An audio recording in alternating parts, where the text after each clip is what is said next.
Hi, everyone, and welcome to this webinar organized by DESelect. Today, we're going to be talking about the state of marketing. Thank you all for joining our webinar, as we are going to take you through some top trends to get the most out of your personalization and AI for this year, for 2024. Um, my name is Anthony Lamot. I am the CEO and co-founder at DESelect. I'll be your host for today, but more importantly, I am joined by two guests, Evgeniy and Helen. Evgeniy, could you please introduce yourself? Yes. Hello, everyone. My name is Evgeniy Kulevnich. I'm from connected to you from Sweden, from a darkness already. And I work at Boozt.com for more than 5 years, and I'm working with the Salesforce Marketing Cloud instance that we have in terms of data automations, personalization, all technical questions, together with all data model questions and integrations that we have in our Boozt IT ecosystem. Thanks for having me today, and nice to see you all. Great, and thanks for being here with us again. It's the second webinar we do, so I'm pretty excited. I know we had a very good conversations last time. Newer is Helen. Helen, could you please introduce yourself as well? Yes, hello from slightly less dark England here. So my name is Helen Clements. I'm the head of community experience at the Brain Tumor charity. We're a charity based here in England in the UK. We're the world's kind of leading brain tumor charity. We're the largest dedicated funder of research with brain tumors globally. So what we do really matters. And within my team, we look after everything that sits within Marketing Cloud, both from the kind of journey planning, persona, audience segmentation side. But I also have in my team all the way through to website and marketing insights as well. So we kind of that complete kind of marketing optimization suite across lots of different channels. So this is a really exciting topic. It's amazing. Thank you for the introduction. I myself, though my accent wouldn't betray it, I myself am actually sitting in sunny Texas, for those who are interested. With the introductions out of the way, let's cover the agenda real quick. So we'll start with a quick retrospective, but throughout the whole presentation, we'll share a few insights from our State of Marketing report. It's unique research that we do at DESelect once a year. We'll share the link to that report later on. But of course, throughout the presentation, we'll have a lot of conversation with some very concrete examples. And we'll start with the impact of personalization, which is all about creating new opportunities that resonate with your customers, following by AI adoption. AI is still, I would say, a buzzword, but it's probably something that's not going to go away. At least that's what our results indicate as well. And so I'm very interested in exploring those subjects. And lastly, what can we do to optimize our marketing campaigns, our marketing automation activities in 2024? We'll round it all up with key takeaways and Q&A. But by the way, if you do have any questions throughout, feel free to post them in the Q&A section of the Zoom webinar, and we'll try to tackle them as we go, as well as we'll do a catch-up at the end. To kick things off and just to get everyone's interaction a little bit going, we have a quick poll, and we'll have a few polls throughout today's presentation. So the question is, what aspect of recent marketing trends interest you the most? Is it one, personalization? Number two, generating content through AI-powered content marketing? Or number three, optimizing your marketing operations? And if everything's all right, you should see that poll popping up right now.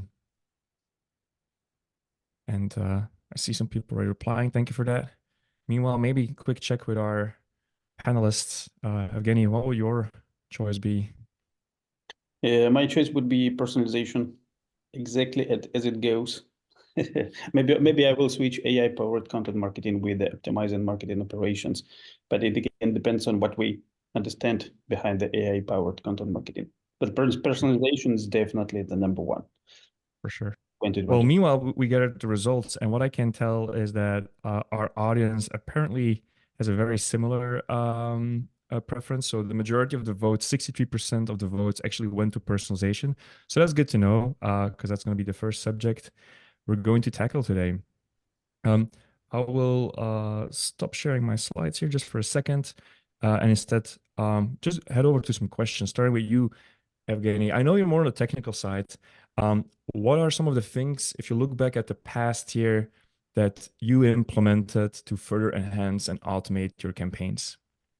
Well, from my technical side, and we try to be as much relevant in our communication towards our customers and as much automated as we could be.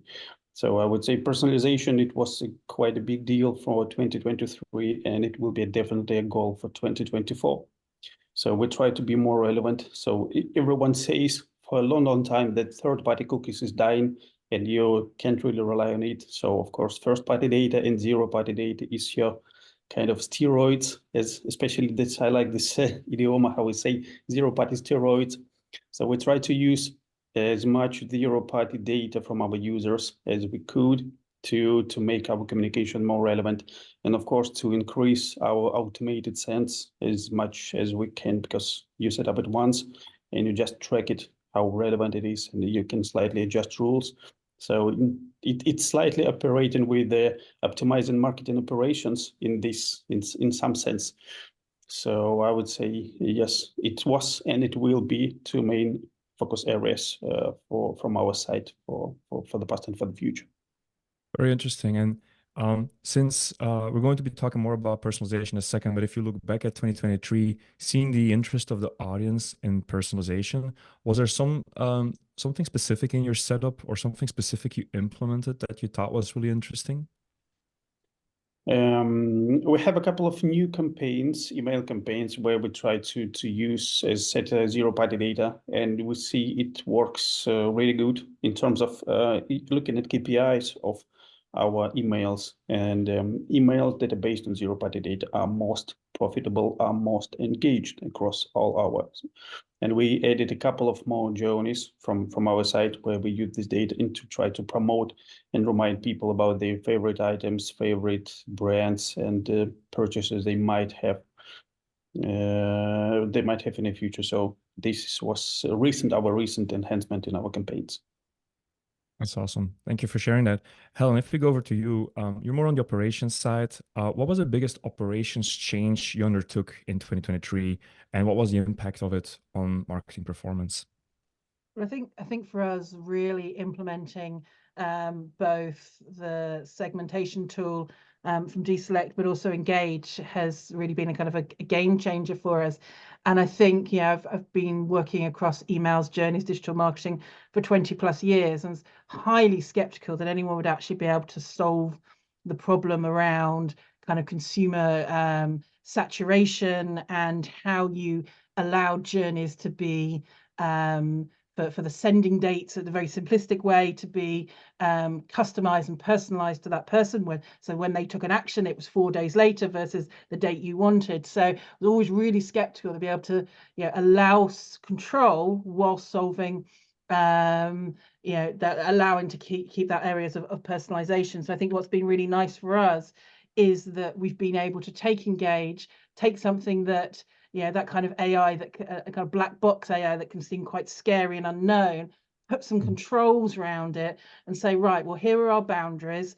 This is what's most important to us. So these are the emails that are most important. These are the ones that we want our supporters and those people that we support to get every time. And these are the ones that can be delayed, etc. But we've also really kind of integrated it across absolutely everything that we do. Every single journey we send, every email that we send out, we use the Engage tool, both to see in terms of helping with how we actually schedule things across the organization, but also every single journey at every single point before an email goes asks, has this person been saturated? Have they been sent too many emails? And we're constantly testing this. So to begin with, we didn't really know what our saturation points were. So through putting it into everything that we do, we've been able to test. So we've actually been able to go back to the organization and say, well, actually, we've got really strong evidence that highest engagement rates come from people receiving either 1 or 2 emails within a 3-day period. And that really shocked people because they were very much holding on to no more than 1 email a week. That was your limit. And actually, we've been able to test and show that that's not the case. And we'll keep testing, we'll keep trying new ways of putting it in. But knowing that that is just happening in the background has been brilliant. And I think it's also, it's one of those things that, as you say, AI is a buzzword. And I think sometimes it can be quite scary in an organization to be pulling these things in. And this has been something that we've been able to bring in and integrate into all of our operations in a really non-scary way. We've been able to bring people through, and now we've got a little bit more freedom to do a little bit more exciting stuff as well. That is super interesting. And first of all, thanks for the call out. But really interesting that you actually found, so it sounds like you found out that you could be sending more than people thought, but you now have data to support that, and you can do it in a way that you're not oversaturating people within that 3-day framework. Yeah, exactly. And we'll keep testing. And it might be that, the more we test, we're able to segment that data, and we're able to truly understand, are there different saturation points for different personas, for different audience segments? As I said, in a way we can both understand it and then implement our findings in a way that we just couldn't before. Super interesting. Maybe for the audience, for those who are less familiar with saturation, or for those who are trying to deal with it today, how did you tackle saturation, if at all, before starting to work with Engage? And how were you guys thinking about it? What was the problem? So I think, and I suspect this is true of many places, that we have two kind of main kind of problems. And the first is, how do you schedule things in for kind of more soulless or more linear journeys, like kind of simple thing, whether it's an announcement of an event, or you want somebody does something and it's triggered by a form sign up, or they buy something and they get that simple trigger. So we had that problem of how do we actually, as an organization, actually decide who gets what when, without getting into those really tricky, well, this team own this bit of data and this team own that bit of data, and 50 people in a room, and you can never decide who owns what and what goes out when. But also, as I said, that, and I think this is a problem that's existed since journeys and journey automations have been out there, is you want the timings to be personalized to the actions and behaviors of the people on your journey. So how do you control saturation? And you just couldn't. So we were probably scheduling our individual emails okay-ish, not great, but doing it. But journeys, no, if someone was on 10 journeys, and they could end up getting potentially 10 emails in a day, there was just no way of controlling that. All right, thanks for sharing that. I think that's very insightful for those who are new in the subject, or just getting familiarized with it. Let's go back to the slides for a second. So with that, we have quickly touched upon 2023 in retrospective.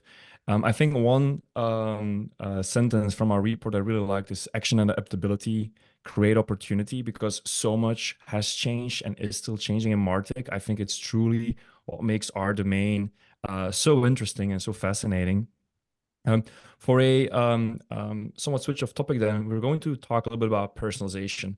Personalization, we've already touched upon the subject, but it's a key part of the study. And what's interesting is that we have historical data to compare what our respondents, who are people working in martech, people working with marketing cloud, people in marketing operations, how the responses are evolving year over year. And what we see is that 52% of marketers believe personalization tactics actually impact their company's ability to generate revenue, but that's an increase, right? So whereas in the past, it was probably sort of the top of the class that actually saw the impact of personalization, it seems that more and more people are actually seeing the impact of that.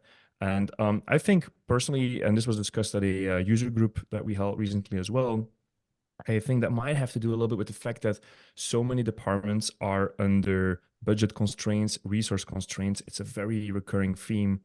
And this drives marketers towards better tactics. Just like before, I would like to do a quick poll at this point and check with our audience what personalization strategies that you mostly use when working with the Salesforce Marketing Cloud. Number one, we personalize few campaigns. Number two, using strings or dynamic content. Number three, script. And number four, leveraging segmentation to prepare the data. So structuring the data in such a way that you can just personalize right off the bat. That could be through SQL, DESelect, or something else. And that poll should now pop up. And while we wait for people to reply to that, Helen, what is your most used tactic and what's maybe your favorite tactic? Maybe those may be two different things. I love a good content block, and I think being able to personalize who gets a content block allows you to, I think, elevate your journeys from something relatively linear to something, you know, beautifully personalized. And I think what we've also started to investigate and look at is, you know, there's kind of evergreen dynamic blocks that we can change, but we, you know, program right using AMP script a block into a journey, and then we're not having to go in and find it. We just update that block that sits somewhere. So, you know, that's what we're really, you know, we found works beautifully within, you know, Marketing Cloud. And then, you know, being able to leverage the segmentation that we're doing through this, the DESelect segment tool, and then using those dynamic blocks through AMP script, I think has really kind of taken our, you know, our emails and our journeys from, you know, something quite basic of, you know, oh, look, we've got a first name in the subject line, don't we feel good, to something that really shows that we really know our audience. That's great. And I think that's maybe something that our audience can learn a little bit from as well. When I share the results, I think it's interesting how just spread out it is. Not too many people apparently are using the dynamic content block option. Some people aren't even personalizing their campaigns, and the others are kind of spread out between segmenting to drive personalization and AMP script itself. So interesting result. Thanks everyone for answering those questions. Let's go back to the panelists with some additional questions on the subject of personalization. Starting with you, Evgeniy. How do you influence or convince the 2024 consumer to purchase? How do you know you have the right offer at the right time for them? It's a good question. A good question, but again, personalization at scale. It's quite trendy sentence, but personalization at scale is I would believe that would be the 2024 topic, for a quite hot topic for everyone, especially in retail, because we have tons of items to promote to you, and the people consume fashion in general quite a lot. It depends on the area, it depends on the industry, but it's a quite intensive in the industry, I would say. So we will try to personalize our communication, but we'll try to be as personal, as relevant to the customers as we could be, based on data that we have, based on findings and trends across our data that we use on our daily basis. So try to be as much relevant as it could be. Personalization, it's what we believe in 2024, together with automations. Because automations is not only saves your time for other campaigns and for other stuff, but it's also like reduces cost for your ongoing campaigns. So it's also another topic to suggest. AI is another hot topic for recent years and for the upcoming years. AI is good to have a look, but for me, personal feeling is people more talking about AI rather than using it at the moment. It again depends on the industry. It depends on where it could be used or not.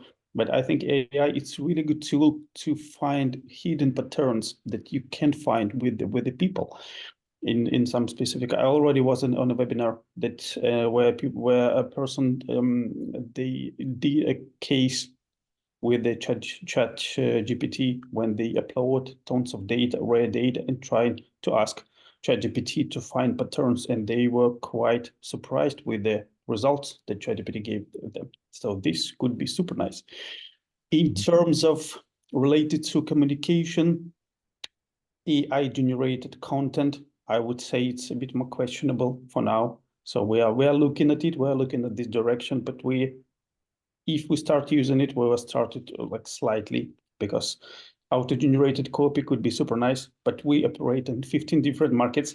And English, for example, if we're talking about translations with AI, English is our less populated market across because we are number one in the Nordic. We are a Nordic department store. So Nordic languages are not in the top of list. For example, for tools we are using that if they want to include it as a language for translations for AI. And loyalty is another big topic for us for 2024, because loyalty drives people to go to your website. Loyalty brings your revenue, as if you look at this at the business, but with working on the loyalty, you can make your customers more happier and more engaged with you. For sure. Thanks for sharing that so comprehensively. I think we're going to dive even more deeply into AI and the caveats around it in a second. But I want to stick a little bit longer with your 2024 strategy. You've already highlighted things like automation, personalization. What about the content, and how does that tie in for you? Because content ultimately, is what we're going to be using in the personalization.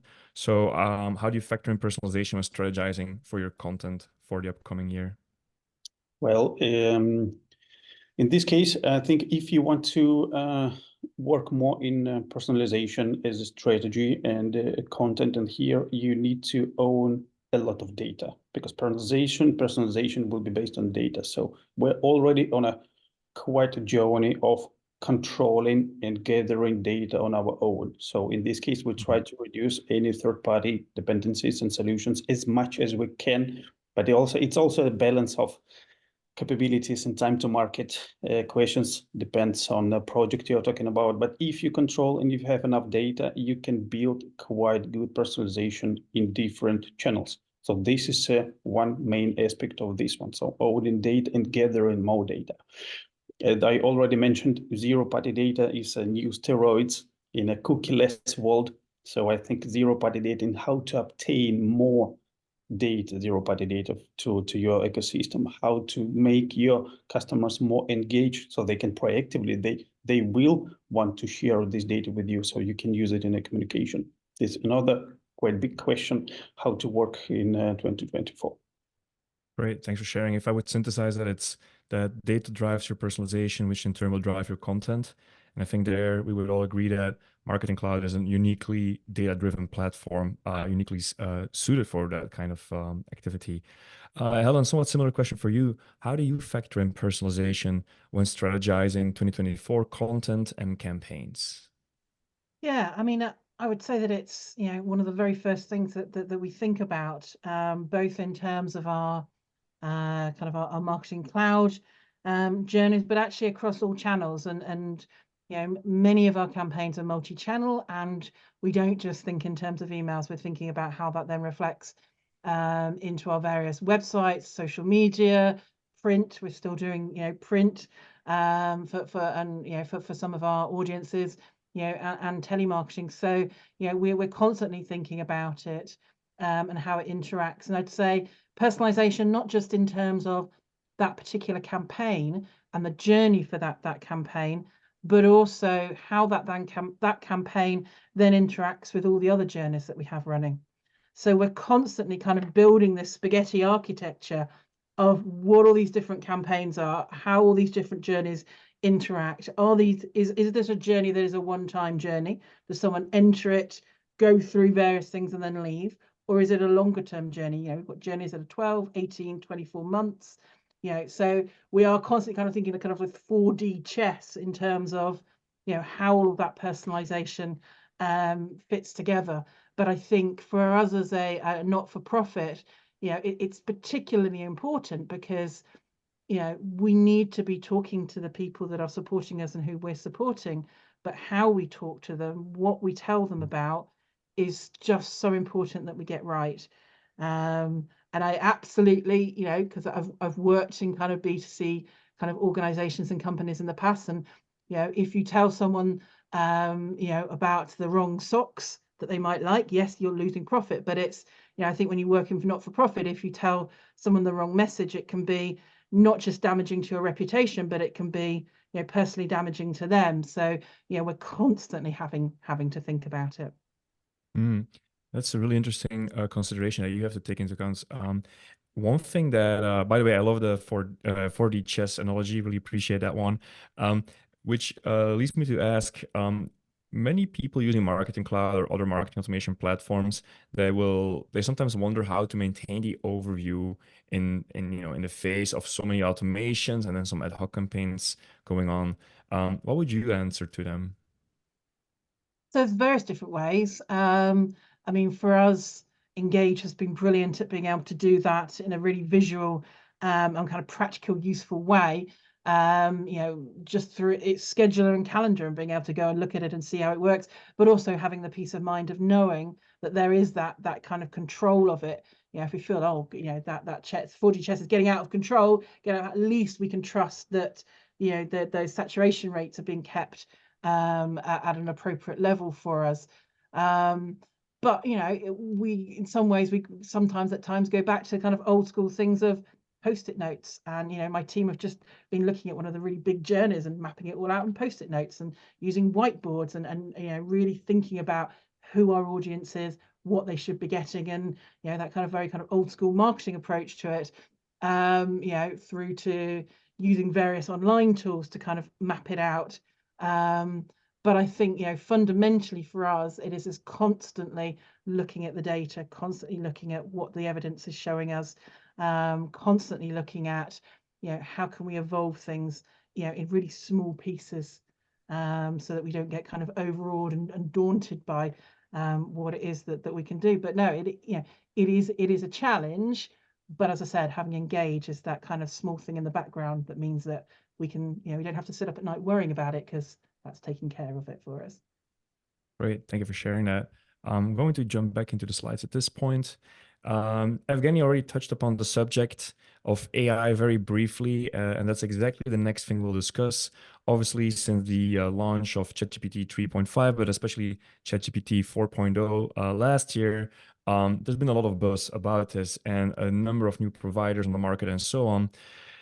And so we asked our respondents, have you personally used AI tools or technologies in your marketing efforts? And really interestingly, already the majority of people have used it, although this question itself doesn't answer how thoroughly, which is something to explore more in the study itself.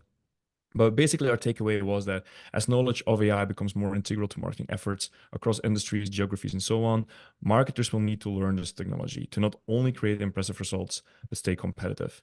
And I think that kind of ties into with what we've seen management consulting firms, venture capitalist firms publish about this. So let's, I'm going to skip this survey for now. Let's go back to our panelists here. Question for both of you. How do you see AI enhancing the impact of campaigns or maybe the ease of creating them? Maybe Helen, would you like to go first? Yeah, I mean, I think as has already been touched on, Chat GPT as a tool to go, oh, I wonder what it does when you do this, or what you type it.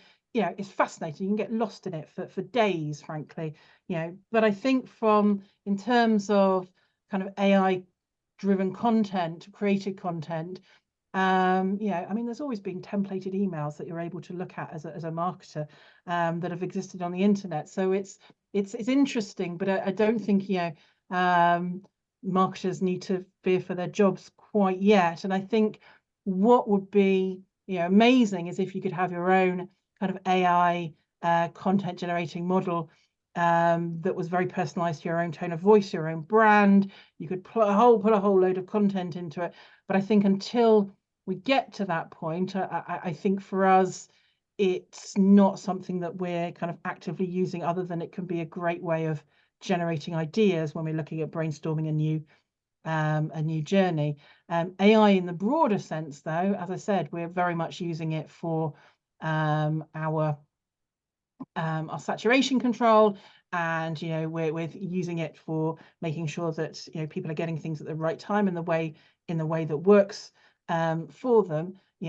But then I'm sure that ChatGPT, just from my perspective, just suddenly popped up. I'm sure there'll be new tools that will just suddenly pop up, and maybe in a year's time it will be possible to create your own model. That would be brilliant. If you need a new thing to work on, that would be my request. Right. Evgeniy, do you share that opinion, or do you have a somewhat different vision on it? Yes, I think I completely agree that on individual level, people use it a lot. And if we can train this model on our own, that would be super beneficial for us. And if I'm not mistaken, a couple of vendors on the market already trying to suggest your tools where you can train your own model based on your own data, if I'm not mistaken. So quite close to it, I hope. And on the other hand, how can we benefit from AI in this case? It's of course it's a cost operation. It might replace some manual work when you create your campaigns. If you're talking about marketing area, reducing cost of copy to create a copy to generate a new content and etc. But as I mentioned, maybe it's not as trustable yet as it could be used on a commercial side, because it's interesting to look at, but when the question is if I'm going to implement it, maybe no, not yet. We're closely looking at it, but what we see is the results are not really ready to be implemented in the commercial communication, promotional communication side, and etc. But from other perspective, AI can really enhance customer experience. For example, I know that there are new AI tools on the market where you can use computer vision, so you don't need to have an attribution model for your product catalog, and just AI can look at your pictures of any pictures, whatever you have on your business, and based on computer vision, it can give you results. So computer vision based on picture and search in general, that I think it's quite interesting area to have a look at, and to find in different patterns in the data that you have in the user behavior. This I think AI is already really good at.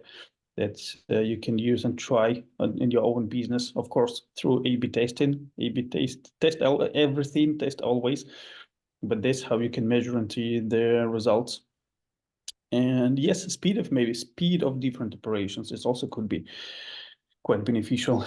But at the same time, I read a really interesting research saying that when people rely on ChatGPT or AI tools a lot, it can reduce the creativity of people. So because AI models give you the wide range of results that are more average in any topic, that works for the majority of your customers or majority of your people who try to use AI models. But if you are on a different size, different range of this average model, you can struggle a bit because creativity reduces. Really custom related solutions or any custom solutions that will be more valuable and only people can provide it. So if you want to go faster and maybe in a wide range of solutions, go with AI. If you need unique custom solution, you still need people and experts in the area to be able to provide like the best for that what you can get from it. I love how you summarized it at the end, Evgeniy. And by the way, on the visual recognition part, I really liked it's a bit of a personal note, but I really liked the demo by OpenAI recently, because now in the mobile application they also have visual recognition, and they have this demo where they show someone struggling with a bike lock, taking a picture of the bike lock, and then ChatGPT figures out the solution based on online resources.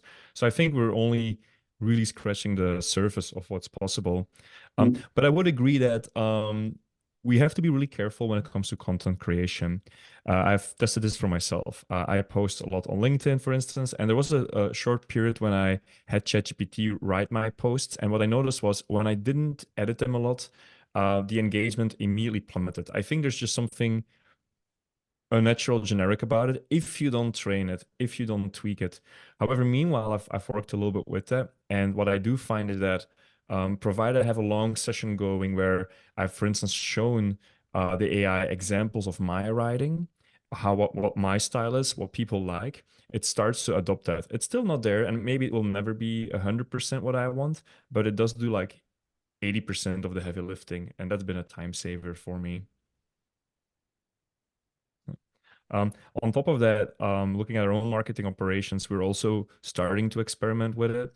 But that includes sometimes for internal things. So for instance, just the other day, I was preparing a memo for a marketing department to look at something in the CRM system. And I actually wrote out my ideas to ChatGPT, and then it just wrote it out in the whole memo.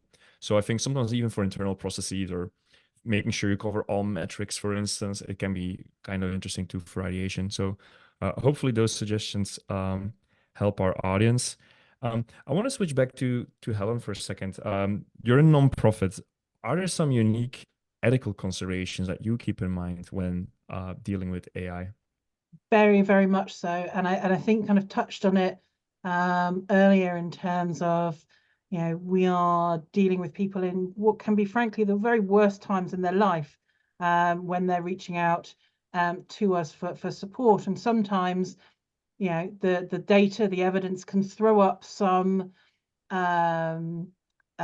areas and things where if you were to do it, it would be really, really damaging. So a really good example of this is, one of us, like many other kind of charities that deal with serious health conditions and concerns, is that very often people can do fundraising and donate after they've lost a loved one. Now, if you were to do a model to say when is the best time to contact someone, though you're most likely to get a donation from them, the data might tell them, well, straight after somebody has reported that they've lost a loved one. And if you were to just let AI run with that, that could lead to some really, really damaging things going out. So we have to be very careful with that. And there's a really interesting example from a big mental health charity in the US where they had a similar thing to ChatGPT that they put on their website to run their kind of their chatbot on there.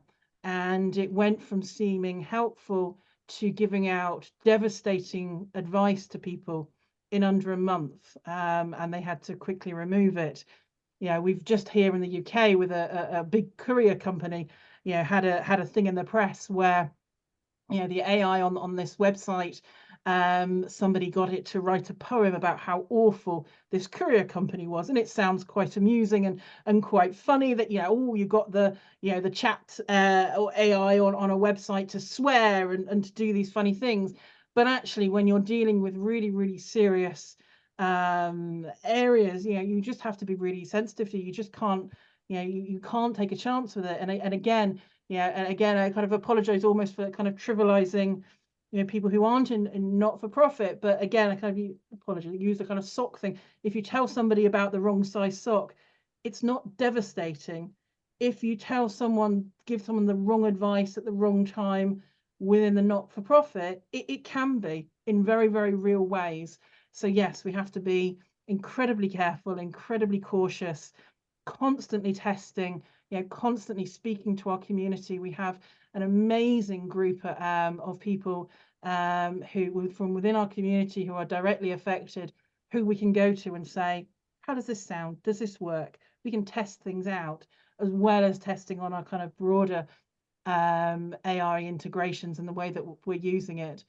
So sometimes it's not that we don't, as marketers, we're not incredibly excited about it and we want to run really quickly and try new things, but there's real world consequences if we do it wrong. Absolutely.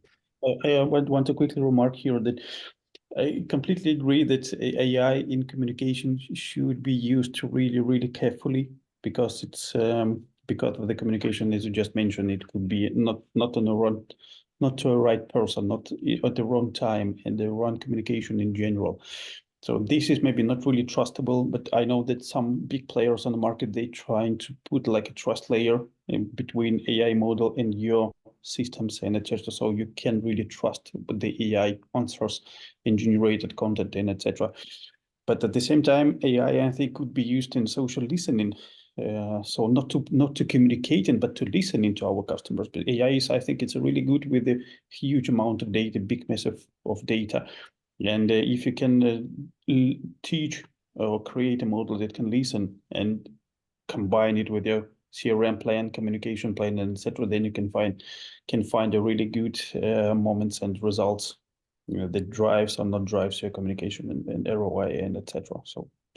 No, I'd agree. And we use it in terms of our market research that we're doing. We'll use it across kind of text response and that's lovely, and within social media. So yeah, lots of other exciting things, and I think it's really good for you to bring them up, because I think sometimes those things get forgotten about with the kind of really ChatGPT and chatbots and all the kind of things that buzzwordy kind of area of AI. Yeah, true. And you also mentioned that brand, tone of voice from your brand and branding content from AI. It's also like if AI can provide you just an average picture, an average copy, or that works for most of the people, it's not like what your brand communicates. But I know that companies already working in this direction, so they can make a model that will be trained on your brand book, on your photos, on your copies, and etc. And then it can reproduce on a voice of your company. And if you're talking about auto-generated images, it can generate images according to your brand book. So we're at the beginning of this, but I think companies already working toward this direction. No, So I also think that's exciting to see in the future. I think that'd be I really also love exciting. the sorry, Helen. I also love the idea for market research. We do this too. Obviously, we're B2B, and it's really important for us to know what our customers are saying in calls about the market, about the product, and so on. And we start to use call listening and then AI on top of that to sort of surface the newest insights for those topics that are really interesting to us. And then the marketing team can take that and feed back to sales for learning and education, but also the product team to figure out, okay, what do we need to build next? Anything else on AI? I think there's much more to say, but I'm going to at this point skip to excuse me. We're going to switch to the last part of this webinar, which is about optimizing marketing campaigns in 2024. And like before, I'm going to start off with a little poll here for our audience, this time about ROI. Which is the most important factor when calculating the ROI of new tech? Is it cost reduction? Is it revenue increase? Time to value, adoption? And if there's any other that we haven't listed there, we're always welcoming you to post it in the chat. I'm just going to grab that poll real quick. And it should be showing on the screen right now. And as we gather the results like before, I will ask, maybe starting with you, Evgeny, how do you measure the ROI? Maybe let's stick with AI for a second because we were still talking about it before. How do you measure the ROI of AI? Well, it's a good question. I can't really say because I'm not sure that we actually adopted AI on a scale for the whole business, because the business is quite big and we have millions of customers. So good to know. But I think it's from our technical perspective and within marketing area, I think good if you see on your main KPIs how engaged your customers are when you start using AI. If they're more engaged with your communication, if you have more clicks, if you have more items in a basket, if we're talking about retail and retail as a business, if you see average order value for every basket that you have, every purchase that you have, I think that people would add more items to the basket to buy. And you see that everything leads to more revenue that you can get from one single email, from one single communication, or from one single campaign. So increasing in everything. Cost reduction as well. I like all the answers that how you calculate ROI. So I think all of them are correct and all of them are really beautiful to me. And if you're talking about cost reductions, yes, of course. If I think you already mentioned that average campaign takes 12, 14 weeks based on your reports, the average time for one campaign with across marketeers. So of course it's also quite an important moment, but it really depends on what type of campaign, what type of business, industry, and etc. But what I would really want to highlight is time to value and time to market. Now we live in quite a complex world, and we have a lot of ideas, and everyone is super busy with the roadmaps and projects and etc. So time to market, I would say it's one of the main questions that you need to ask when you implementing or thinking about something, because you can always do it on yourself much better than everyone. But if you can provide it and deliver it within the 3-5 years, maybe the world will be changed so much that it won't be relevant anymore. So it will be wasting of resources and time. Absolutely. I can really endure the time to value as well. As CEO, when we purchase new software for our company, it's one of the key questions. Anything that doesn't, provide at least some value within a matter of even weeks, will be an issue, honestly. I want to go to Helen in a second, but before I do, let me share the poll results, just like before. And maybe not completely surprisingly, coming from marketers, the revenue increase is the most valued criteria, but there's a little bit of everything here, which I think is interesting. Helen, sort of sticking between the last subject and the subject of optimizing campaigns and ROI, when you think about AI, and you clearly already think about it and the ethical considerations and so on, but say you can solve for those, how would you evaluate AI in terms of ROI? I'm not sure there's a huge amount to add to what has already been kind of talked about. I think the one additional kind of piece for us is, and this is kind of coming back when it's thinking about kind of cost and resource time saving, is actually what it frees up to, what staff are freed up to be able to do. So I think for us, it takes care of, it's been able to take care of, our baseline. It takes care of the things that we absolutely have to happen, so that actually, staff can spend more time in relationship management. They can spend more time speaking directly to people. They can spend more time forming those long-term relationships that are really going to help drive our revenue, or our kind of our softer KPIs in terms of our engagement with our community, whether that's through getting more volunteers, or it's having people leave a gift in their will to us. And I think it's that kind of thing, which in some ways is a little bit immeasurable, but it allows us to, we speak to the various teams regularly, and kind of find out what it is that they're able to take on. So not doing it's all those other lost opportunities. And that's what I think is really important. So I think very often with AI, or emails first, 20 plus years ago, there is this fear that relationship management will disappear. There'll no longer be that direct contact. And actually what it allows for us, the kind of biggest return to us, is that it's allowed people to do more of that, because all of the kind of the basic stuff, that the automated journeys and things are just happening in the background. Super. Thank you for sharing that. Going back to Evgeniy, in the past, before your current segmentation strategy, you were using something else. I believe you were using Audience Builder, and while Audience Builder is becoming legacy, there's still maybe a few customers out there that are using it. What advice would you give for those migrating away from Salesforce Audience Builder? Well, as a technical person, I would say try to find a technical person who can create these segments and analyze data for you. So the best way, I would say, is to find a person who knows SQL, and this would be because this would be super flexible in this case. But if I'm thinking about time to value and time to market, as always, and as I know that it's really hard to find technical people in general, and especially technical people in marketing area. So I would say, DESelect is a really good tool to choose, because it's super easy for marketeers, very native to use, easy to use tool, and quite powerful tool that can cover, I would say, 99% of your segmentation tools, and together with analysis and etc. So don't forget to check this notes from Salesforce if the release is actually happened this year, or maybe it will be postponed as well again. Yeah, I think following the release notes from Salesforce is very good general advice.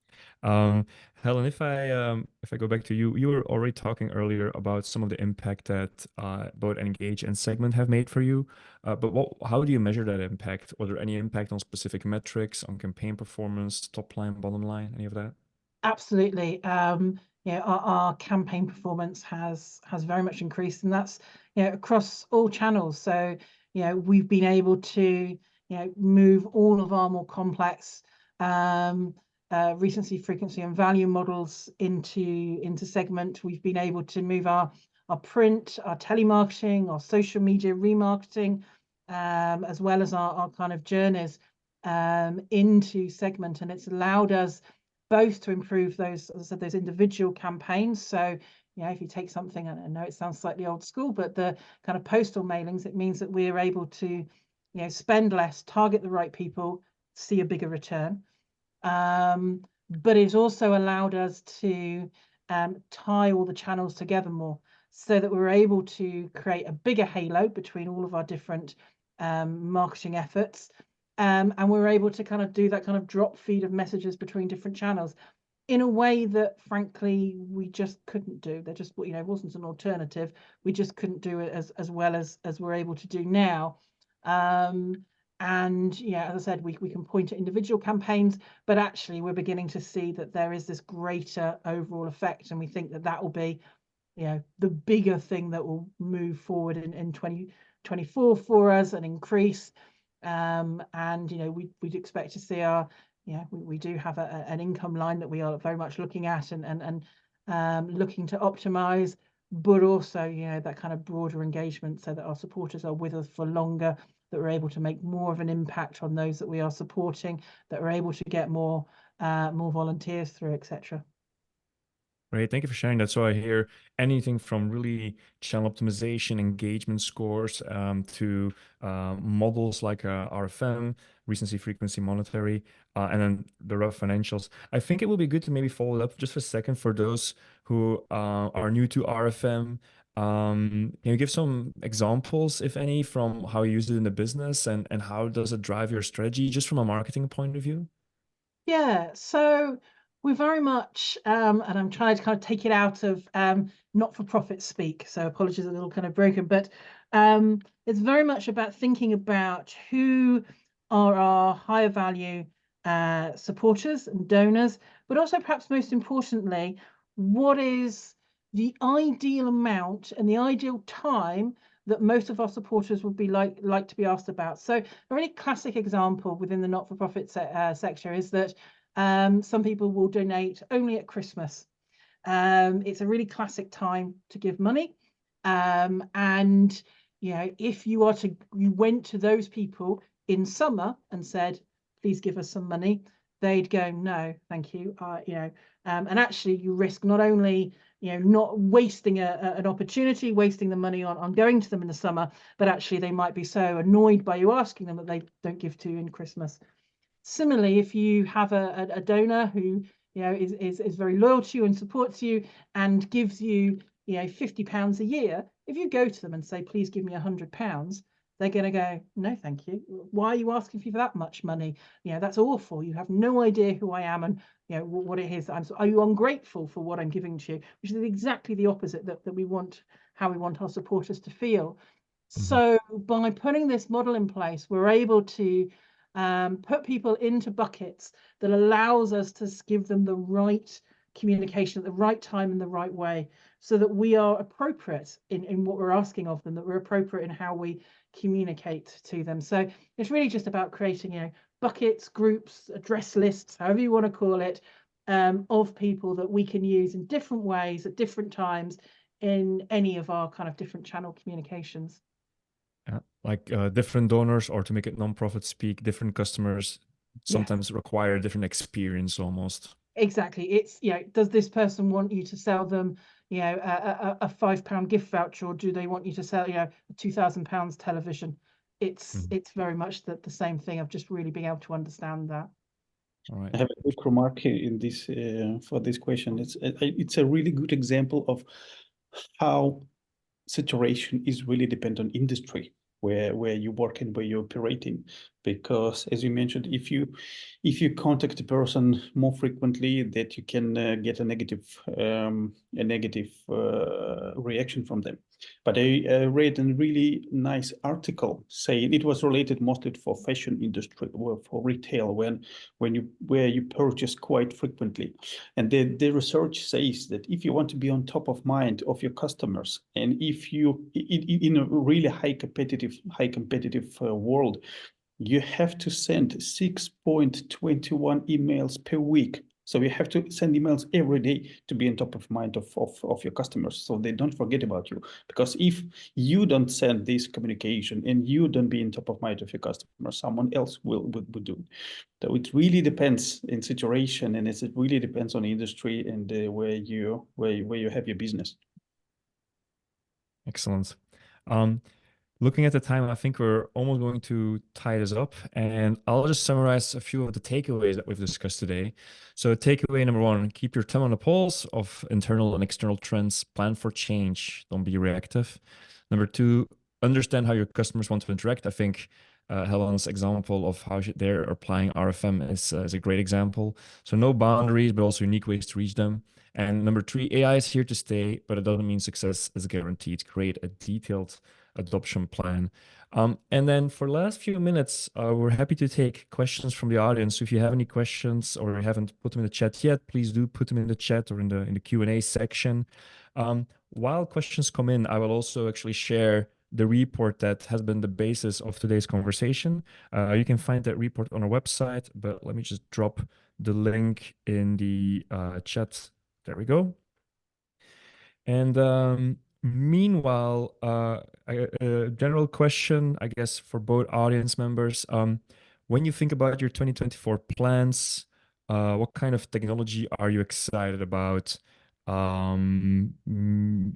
either of you would like to start. So the question is like, what kind of martech, what in your tech stack are you excited to start using or use more for 2024? So I suppose for me, I'm most excited about, as I said, that integration across different channels, but particularly our emails, web, journeys, and social media. And a kind of brilliant team back at the charity is doing work in flowing, for example, UTM data through that we can then utilize in journeys that we're thinking about, as talking about earlier, in terms of, the kind of changing landscape of cookies and how, kind of server-side tracking and the move to GA4, how that is all going to change both the data that's available to us and how we understand how our community behaving, but also how we can then flow that back into everything that we do.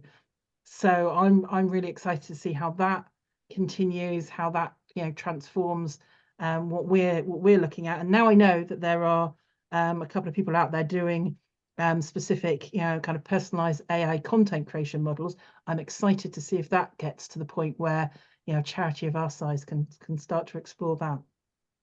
Right.